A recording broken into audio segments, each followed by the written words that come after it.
Monsieur le Président, Monsieur le Ministre, qui démontre d'ailleurs par sa présence que les enfants aiment bien les avions.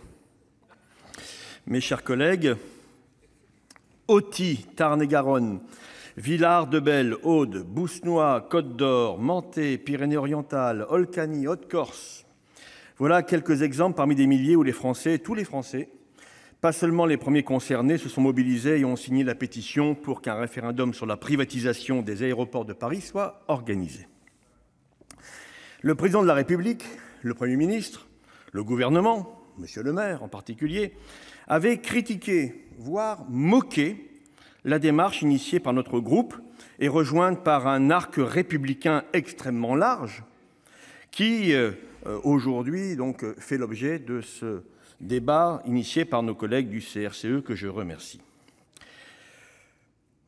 Vous avez pensé, Monsieur le Ministre, en tout cas ceux de Bercy, que cette initiative n'était qu'une fantaisie de politiciens, une opposition bête et méchante, un accroc à la légitimité de la chose votée, peut-être même une atteinte aux prérogatives du Parlement, en tout cas un crime de lèse-majesté jupitérienne. Mais avec plus d'1 million de signataires sur tout le territoire, cela ne tient plus.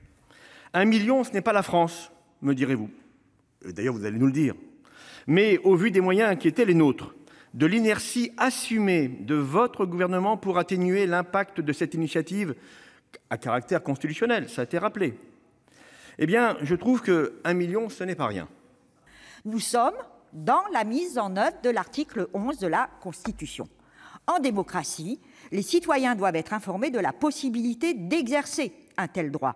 L'État doit affecter les moyens en ce sens, puisque du fait d'une loi organique imprécise et imparfaite, les parlementaires, pourtant à l'origine de la procédure référendaire, ne peuvent financer par leurs moyens sa mise en œuvre.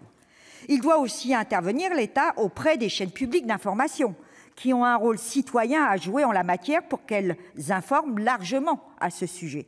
C'est cela, le respect du pluralisme, fondement de tout État démocratique.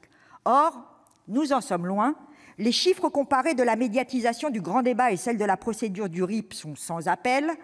13 000 articles publiés sur le grand débat, contre 500 sur le référendum d'initiative partagée.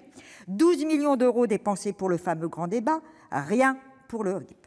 Idem du côté de la presse audiovisuelle.